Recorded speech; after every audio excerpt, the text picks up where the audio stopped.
E aí, pessoal, tudo bem com vocês? Chegamos à parte 2 do nosso vídeo sobre a Avril Lavigne. No primeiro vídeo eu contei pra vocês sobre os processos, as referências dela pra produzir os primeiros 3 álbuns que ela fez. Os também conhecidos como álbuns da Old Avril, porque eu sei que tem fã que gosta de ficar lá comentando que queria a Avril velha de volta.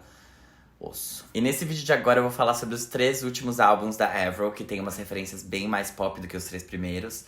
Então já se inscreve aqui no canal, dá o like no vídeo, segue a gente nas redes sociais. O link de tudo isso tá aqui embaixo. Inclusive, o link pra vocês seguirem o nosso podcast lá no Spotify ou na Apple Podcasts. Se não tiver o link do agregador que você usa, é só procurar por Farofa Conceito, que você vai achar a gente. Se você assistiu a parte 1 do nosso vídeo sobre a trajetória da Avril, você sabe que os 2 primeiros álbuns dela foram de rock alternativo. E no terceiro, ela adotou um som mais puxado pro pop punk e uma estética bem mais pop nos clipes dela, na turnê, em tudo. E foi uma era muito bem sucedida. Ela conseguiu o número 1 com Girlfriend em mais de 6 países. Ela teve uma turnê que foi muito bem sucedida também, mundial. Inclusive na parte europeia da turnê, os Jonas Brothers, que eram o ato de abertura. E quando a turnê acabou, em outubro de 2008, ela já começou os trabalhos pro 4º álbum de estúdio dela. Mas pra quem assistiu nosso último vídeo até o final, já sabe que eu disse que a vida da Avril começou a ficar um pouquinho mais complicada conforme o tempo foi passando, depois que ela lançou o The Best Damn Thing. Isso porque, em 2009, ela e o marido dela, na época, o Derek Whibley, eles anunciaram que eles estavam se separando. E o Derek tava ajudando muito ela em todo o processo criativo do 4º álbum, que é o Goodbye Lullaby. Porque eles estavam gravando e produzindo tudo da casa deles, porque eles tinham um estúdio em casa, enfim, coisa de artista rico. Sobre esse álbum, a Avril sempre frisou que ela queria que fosse uma coisa um pouco mais emotiva e completamente oposta ao que ela fez no The Best Damn Thing.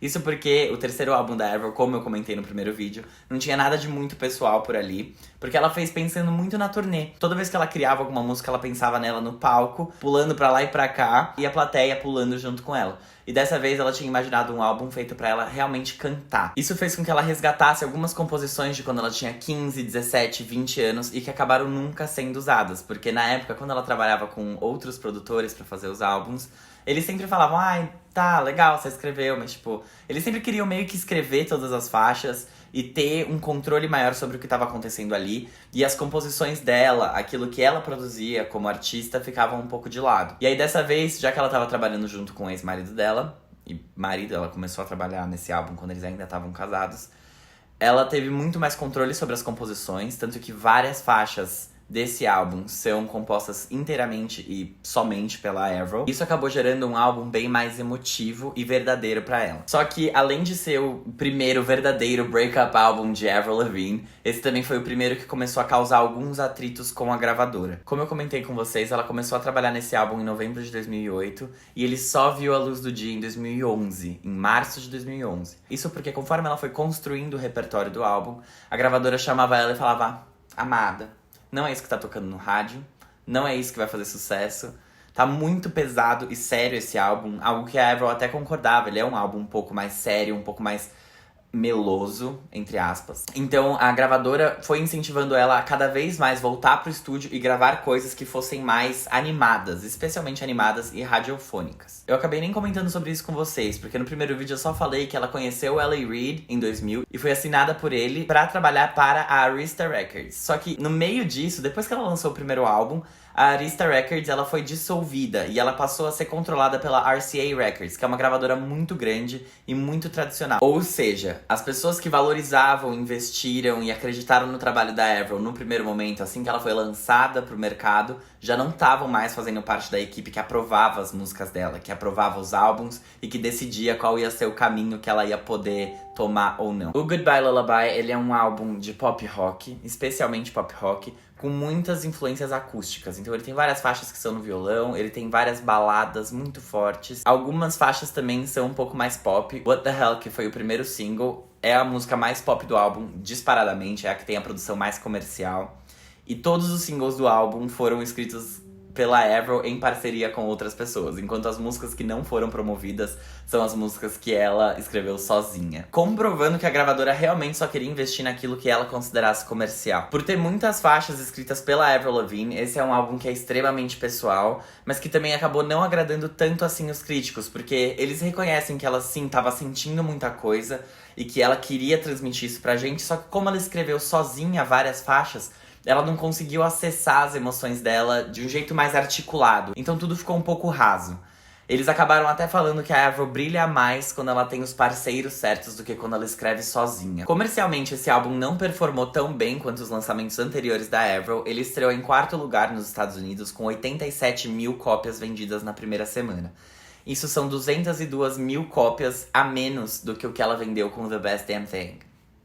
Mas esse álbum ficou em primeiro lugar na Austrália e foi um sucesso estrondoso no Japão. Depois que ela lançou Goodbye Lullaby, a Avril saiu da RCA Records e assinou com a Epic Records. E isso era bom pra ela porque o L.A. Reid, que foi a pessoa que assinou ela lá na Arista Records quando ela tinha seus 15, 16 anos, em 2000... Ele é o presidente da Epic Records, então ela tava se sentindo muito em casa, porque a pessoa que realmente acreditou no trabalho dela antes de todo mundo, tava de novo olhando pela carreira dela. Então isso deixou ela bastante animada pra começar a trabalhar no seu 5º álbum de estúdio, o qual ela disse que ia ser completamente oposto ao Goodbye Lullaby. Ela ia voltar a fazer músicas divertidas, ela ia voltar a fazer músicas que não fossem tão pesadas e músicas mais agitadas do que o que tinha nesse trabalho anterior. Pra construir esse álbum, ela tinha um time um pouco maior do que o que ela usou pra fazer o Goodbye Lullaby. Inclusive, ela não chamou o ex dela. Ela chamou Chad Kroeger, que é o vocalista do Nickelback, e que, no meio da produção do álbum, simplesmente ficou noivo de Avril Lavigne. Ou seja, onde se ganha o pão, se come a carne? A resposta para Avril Lavigne é sim. O álbum, que se chamou Avril Lavigne, saiu em 2013 e misturou diversas referências diferentes. Ele tinha nu metal, ele tinha country pop, ele tinha pop rock e ele tinha dubstep, sim. Esse álbum ele foi mais bem recebido pelos críticos do que o Goodbye Lullaby, porque eles elogiaram bastante a maneira como a Avril falou sobre amadurecer nesse projeto. Foi diferente das outras coisas que eles tinham visto em outros artistas, e foi uma forma bem original que combina bastante com ela, porque não foi um amadurecimento que pareceu forçado. Foi ela refletindo sobre crescer, sobre o passado dela, enfim, eles acharam isso bem legal. Esse álbum ele gerou muita polêmica por causa do lançamento de Hello Kitty, que foi acusada de apropriação cultural diversas vezes por diversos fãs. Mas não é só de polêmica que vive esse álbum, porque vocês deixaram flopar simplesmente a melhor faixa da carreira de Avril Lavigne. Eu realmente não deveria fazer isso, mas eu juro pra vocês, gente, nesse álbum tem uma das melhores faixas de 2013. Facilmente uma das 10 melhores faixas de 2013. Eu não estou nem brincando. Se chama Give You What You Like, e ela é a 7ª faixa do álbum? Não sei, não importa qual faixa que ela é no álbum, o que importa é que vocês têm que ouvir. Ouçam, por favor, é muito boa. O ritmo da faixa é boa, a letra é maravilhosa, a produção tá muito boa. De verdade, essa é a melhor... É a faixa... Eu até arrepio. Olha, tô completamente arrepiado, vocês não vão conseguir ver. Mas, na minha opinião, que é algo que eu não tenho que dar aqui nesses vídeos, mas na minha opinião, essa é a melhor faixa da carreira da Avril Lavigne. Essa faixa tem uma verdade e tem uma abordagem na letra e na produção que, assim, a Avril nunca tinha feito antes e que ficou sensacional. É extremamente madura, é extremamente adulta e é extremamente importante ouvir isso e entender o que ela tá querendo passar pra gente com a letra. A letra tá incrível.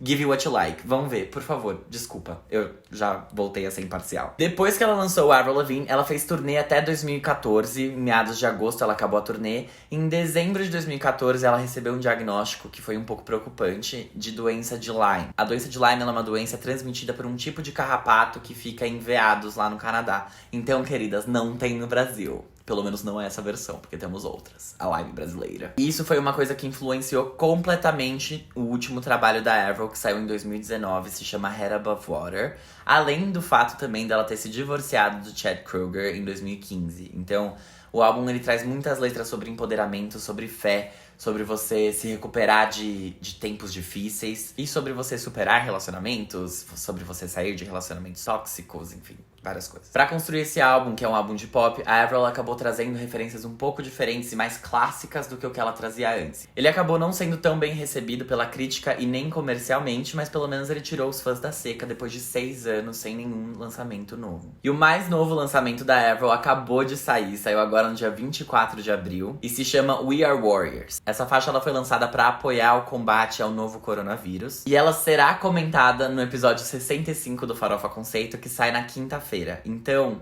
segue a gente lá no Spotify pra não perder e entender tudo que a gente achou sobre essa faixa.